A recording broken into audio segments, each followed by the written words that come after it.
I have some boring slides. Instead of those boring slides, let me show you, or at least before the boring slides, let me show one of the things that I have in CampusNet for you is a number of links. Here we are, different links.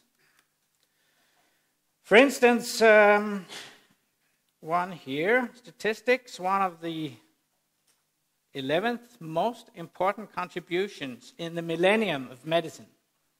That's my first starter now. Why statistics? That could be the first question. And then the second question, why this course, right? I guess 90% of you will think, why the heck, now I'm going to be an engineer within this or that topic, and they put me into this stats class. What the heck is going on? Let's see if we can get at least some feeling of what the heck is going on here. I prepared this small 4-slide thing, referring to this link that I just showed you. Why can we find application of statistics to medicine on this, I would say, dramatic list of topics? Try to look at this list. We're talking about millennium. We're talking about back to the time of the Vikings when Arn was running around killing Muslims, or at least someone like Arn, if you read the book by the Swedish author. During those 1,000 years, we have developed a number of different things: anesthesia, elucidation of chemistry of life, discovery of cells, small things. And we have realized that we can apply statistics to medicine on this list. That's a pretty dramatic list. You could say, why is statistics on this list? And that's a bit of short historic sort of mentioning of a couple of used to be thought of as some key historic incidents here. Back in the mid-1700s, they sailed a lot from Europe to far out places, and they sailed for a long time, and people died as flies, right, from scurvy on these trips. Until, you could say, there was a guy, he was a skip's medical guy, actually, ship medical guy. He had the idea. We don't know, maybe not know exactly from where, but he got the idea to treat some scurvy patients with lemon juice, and compared with a group of patients who did not get the treatment.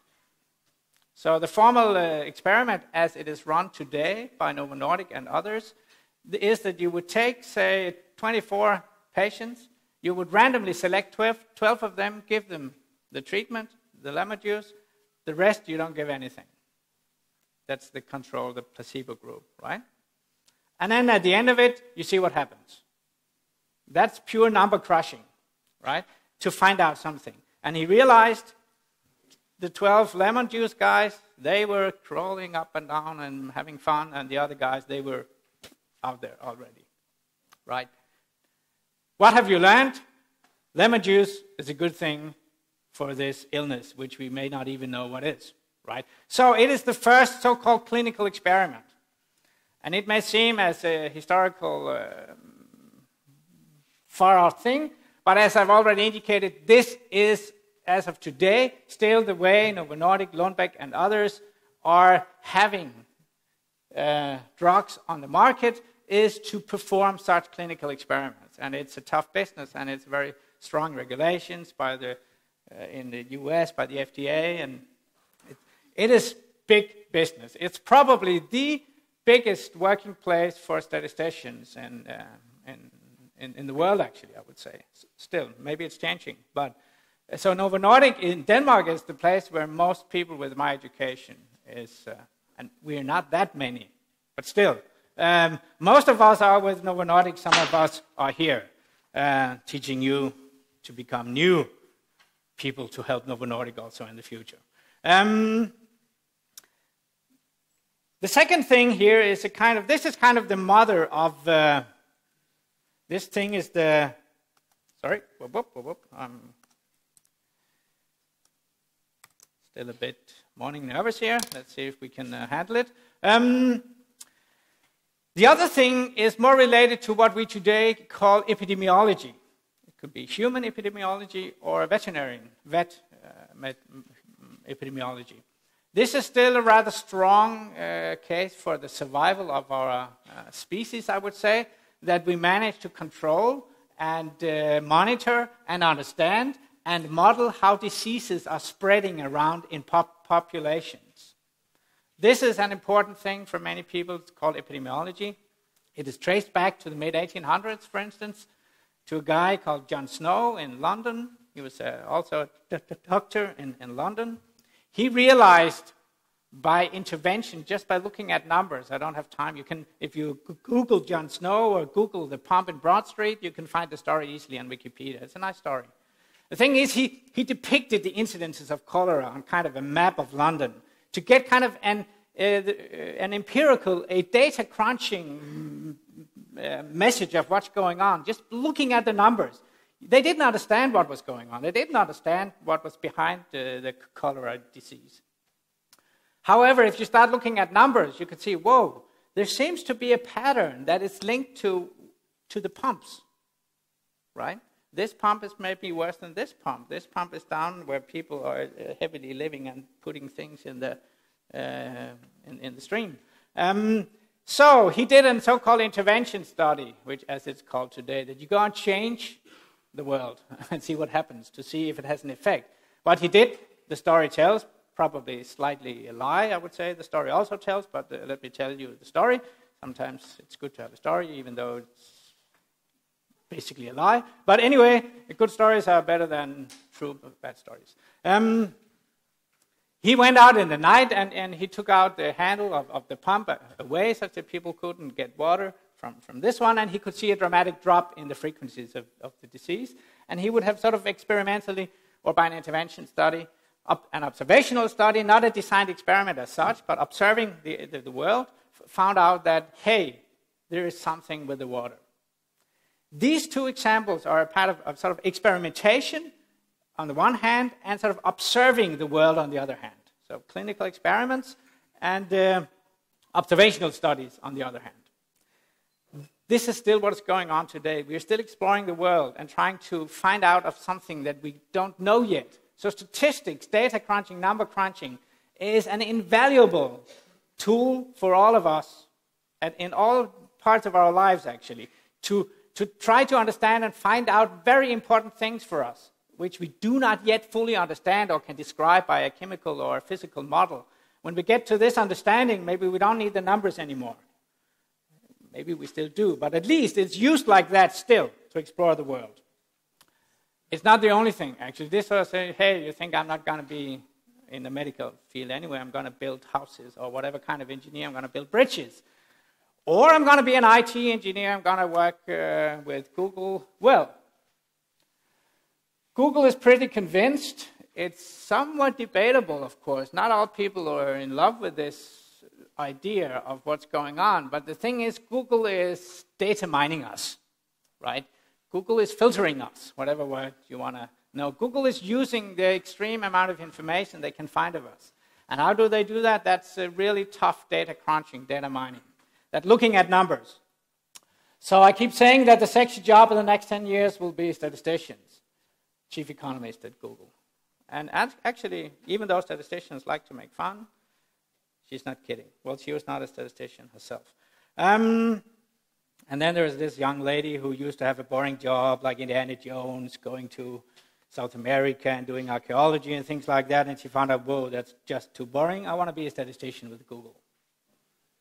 I also linked to this lecture. Sorry, to this article. In my link, you can find the full article. It does tell you how much you could expect to get paid as a statistician with a PhD at Google. As I usually say, this is what makes you wonder why you stayed here. But then again, life is a multi-attribute thing, so there are many things to life. But if you like to pursue the money thing, that's another good argument for going that way. So this was my sort of, I think, hopefully a little exciting sort of teaser of why statistics and why this course. Now I have some maybe slightly more boring slides. sort of trying to put some more words on this. You can read about why statistics also in chapter 1 in the book with some other engineering examples. It has to do with looking at how to treat, how to analyze, how to extract information from data. That's the key issue of statistics. It's not a math course. It's not a probability course. We're going to use a bit of math and a bit of probability, but it's a statistics course that deals with, have the focus on how to look and extract information from data. That's the important part of it. To this point, it's important. We cannot do without probability because data has usually some kind of random part of it. I mean, data is not just data. Data, if we took the same kind of data the day after, they would come out probably slightly differently, maybe even quite dramatically differently.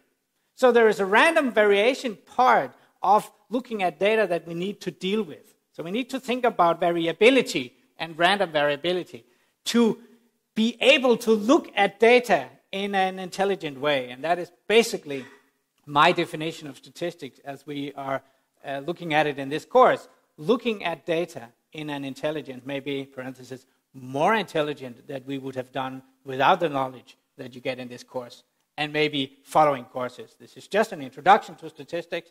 There are 20, 30 statistics courses just at our university, and a few thousands are out there in the world. So now you just get a little introduction, but it's a very good one and an important one you get, right? So statistics in the daily work by politicians or by people in the authorities or by managers in companies is a tool to guide, to aid decision-making, making the right decisions. And people in business, people in the authorities, politicians, make decisions day out and day in. And it's good for all of us if the best possible decisions are made. Some more is kind of in the common business, you could say. It could be simple. This is not so much a decision. It's looking back. How much computers did we sell? What is the expected price of a share? If you're in financial business, you use it to try to model what you think is going to happen. Is one machine better than another machine?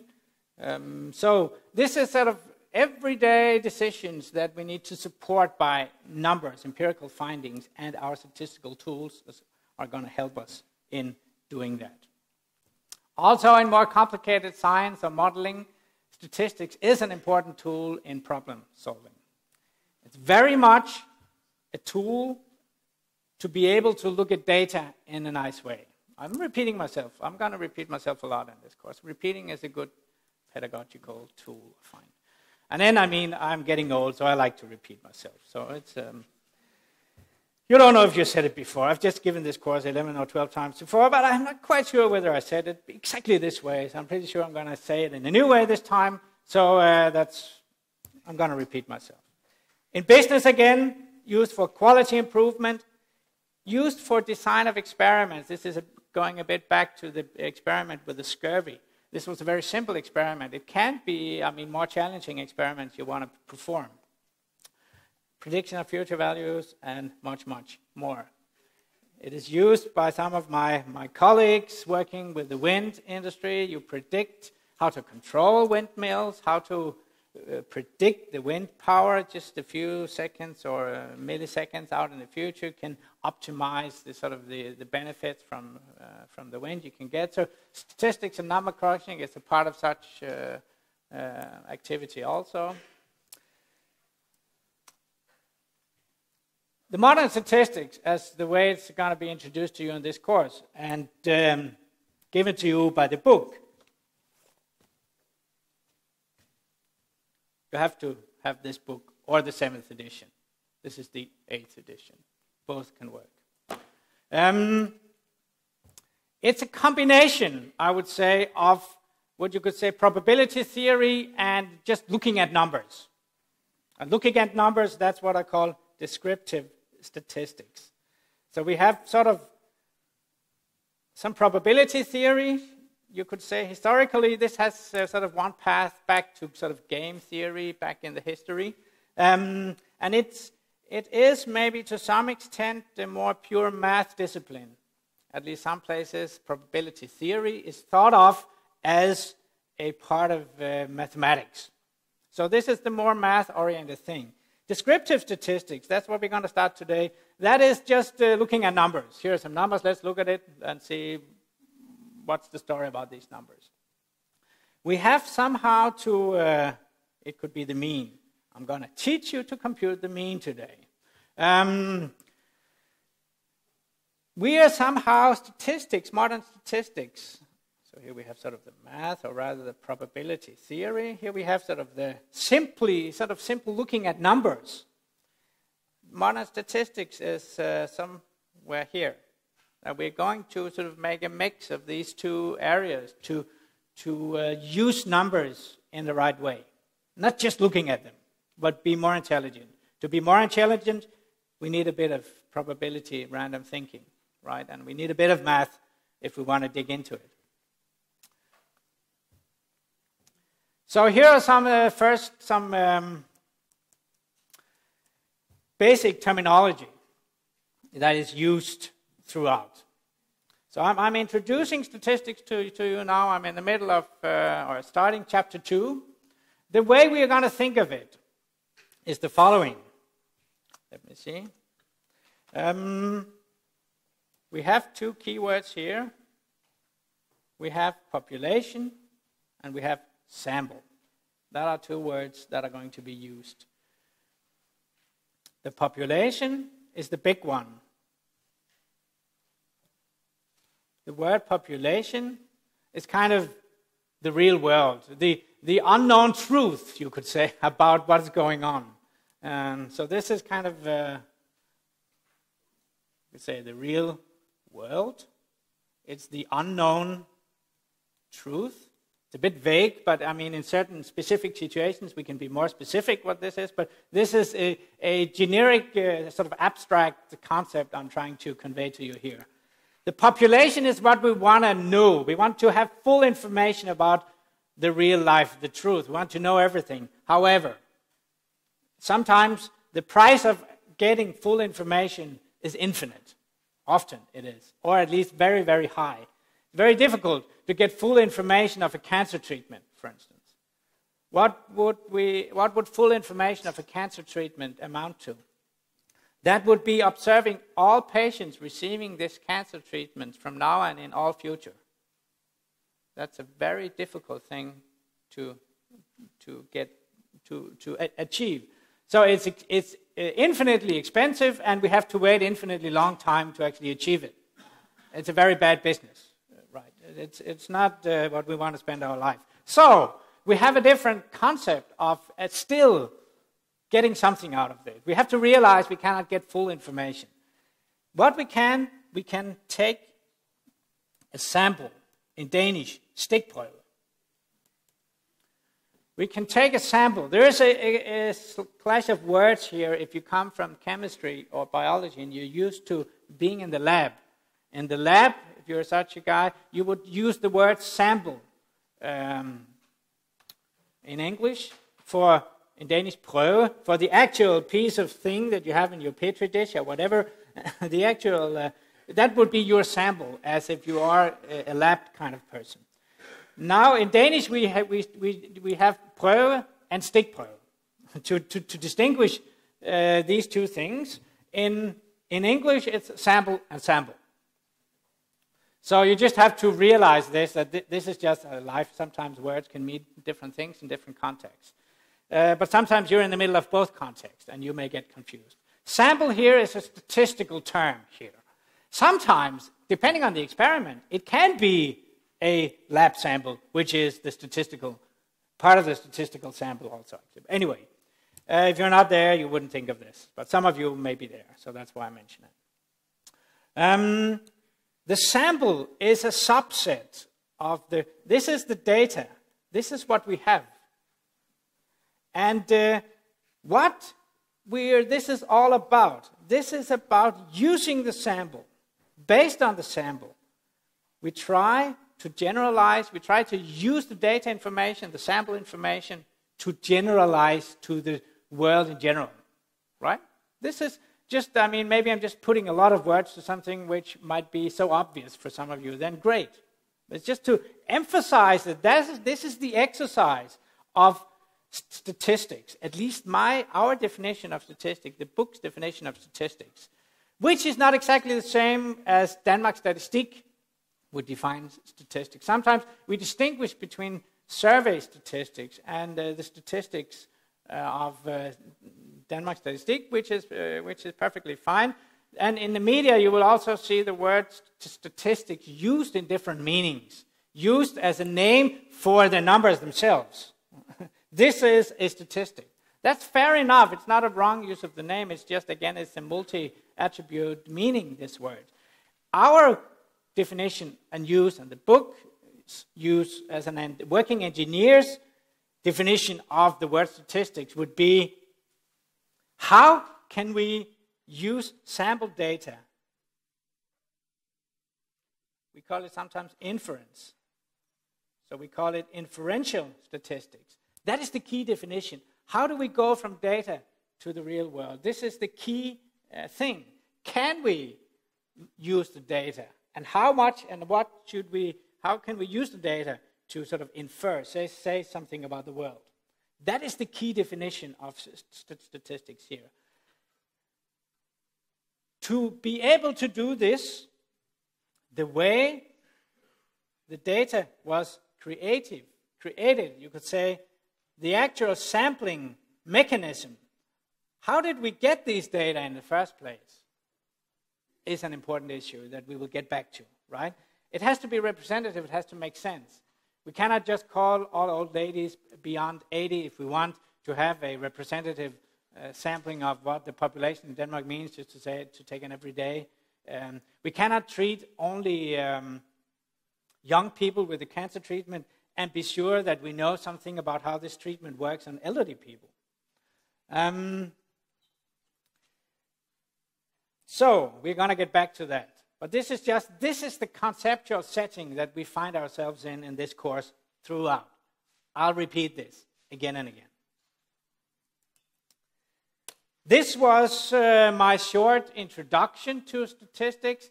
Today, my aim would be here to each of the lectures to do one break of around 15 minutes. I like 2 breaks, but we are too many for this to make practical sense. So I do one good break of 15 minutes. That's how I want to do it. Any questions for now on why practical things? Why statistics? The big question. Why this course? My introduction. Any practical things? Questions around the thing about the recording, the meeting room? Should we have a look? We have a few people in the meeting room, not a lot. I'm collecting some age information. It's going to be sparse information today. That's okay. Actually, you can also go online streaming if you want, for those out there. And we will record all this to hopefully have some nice videos for the future. No questions so far? Can you hear what I'm saying? Did you notice that I speak English? We're given this course in English for many reasons, and we have been allowed by the dean.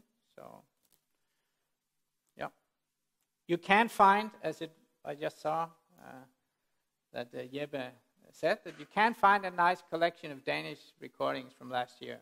The content of the course has not changed. Of course, I'll do much better lectures this year. I'm improving dramatically from year to year.